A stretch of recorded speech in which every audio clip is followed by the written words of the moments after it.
when the thrill turns to chaos. The bad boy's charm is like a drug, intoxicating, addictive, but dangerous. That electric spark, the rush of defying the rules, draws women in. But what happens when the fantasy crashes into reality? In part 1, we explored how Freud's psychoanalytic lens, ID, ego, superego, and repressed desires, explains the bad boy's magnetic pull.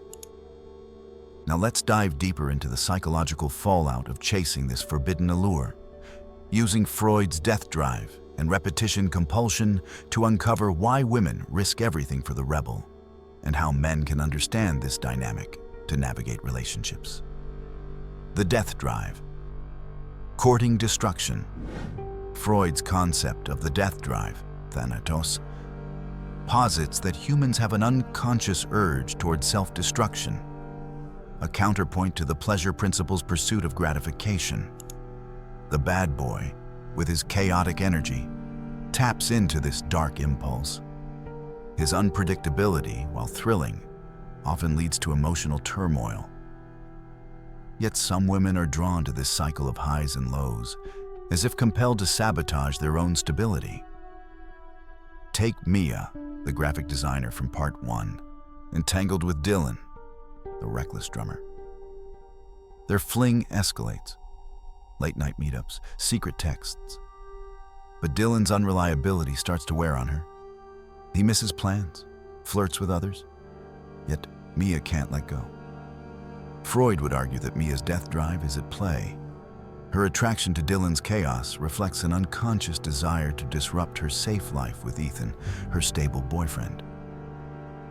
The bad boy becomes a vehicle for self-destruction, a way to flirt with pain under the guise of passion.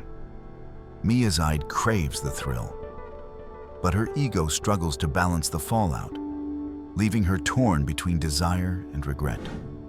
Repetition, compulsion, trapped in the cycle.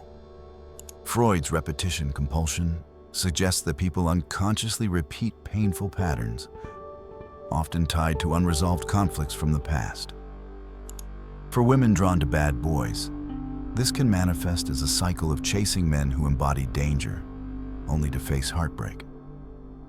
These patterns may stem from early experiences, perhaps a distant or rebellious father figure, echoed in the bad boy's allure. Consider Lauren, the lawyer smitten with Jake, the motorcycle-riding entrepreneur. Their affair is a whirlwind of excitement, but Jake's volatility, mood swings, sudden disappearances, starts to mirror the instability Lauren felt growing up with an unpredictable father. Freud would see this as repetition compulsion. Lauren is unconsciously drawn to Jake because he recreates familiar emotional chaos. Her unconscious seeks to resolve old wounds by reliving them, hoping for a different outcome. Yet each betrayal by Jake deepens her pain, trapping her in a cycle where the bad boy's charm becomes her undoing. Sophie, the nurse captivated by Ryan, the poetic ex-con, faces a similar trap. Ryan's attention initially fills her emotional void, but his erratic behavior, disappearing for days, then reappearing with grand gestures, keeps Sophie hooked. Freud would argue that Sophie's attraction reflects unresolved conflicts, perhaps a childhood yearning for validation from an unavailable parent. Her AD drives her toward Ryan's intensity, but her repetition compulsion keeps her chasing a resolution that never comes. The bad boy, in Freud's view, is less a person and more a projection of unresolved psychic struggles. The ego struggle, balancing desire and reality. Freud's ego is the psyche's mediator, striving to balance the ID's impulses with the superego's moral demands. When women chase bad boys, the ego often falters under the weight of conflicting desires, to indulge in passion versus maintaining stability.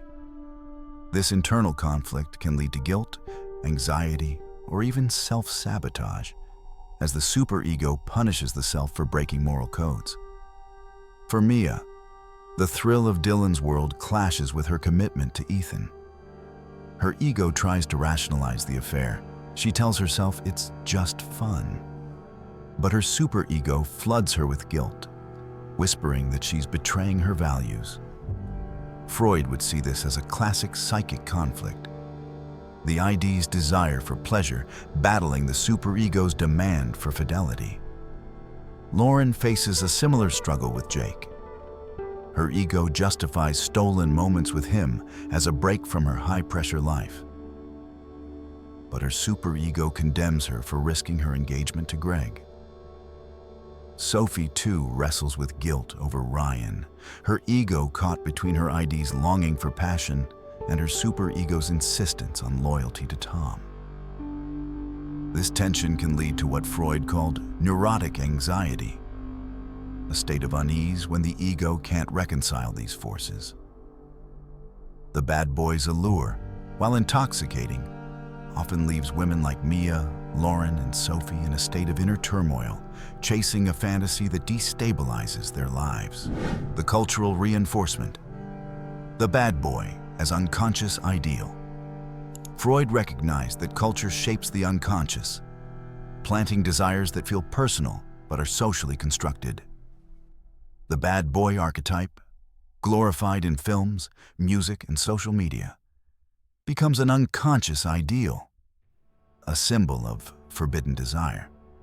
A 2023 study from the Journal of Social Psychology noted that women exposed to media portrayals of rebellious men are more likely to idealize risk-taking partners. For Mia, Lauren, and Sophie, the bad boy isn't just a man. He's a cultural fantasy that resonates with their ID's yearning for liberation. Freud's concept of sublimation, channeling unacceptable impulses into socially approved outlets, explains why this fantasy persists. Women may sublimate their desire for rebellion into socially acceptable admiration of bad boy characters. But when a real-life Dylan, Jake, or Ryan appears, the id takes over, pushing them toward the forbidden. The bad boy becomes a cultural mirror for their repressed desires, amplified by society's obsession with the rebel. Navigating the dynamic, a guide for men. For men trying to understand this attraction, Freud's insights offer clarity. The bad boy's appeal lies in his ability to tap into the unconscious, stirring the id, evoking repressed desires, and embodying cultural fantasies. Men like Ethan, Greg, or Tom don't need to become bad boys, but they can learn from them. Freud's ego suggests balance. Channel confidence and passion without the chaos. Show emotional intensity, listen deeply, and break routine to keep the id engaged while offering the stability the superego craves. By understanding the psychic forces at play, men can connect with women on a deeper level, meeting their unconscious needs without the destructive fallout of the bad boy.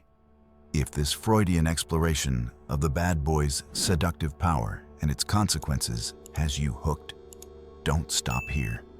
Subscribe to our channel for more deep dives into the psychology of attraction. Drop a comment below. Have you seen a bad boy's charm wreak havoc? Or are you a guy wondering how to balance passion with stability? Like, share, and hit that bell icon to catch our next video.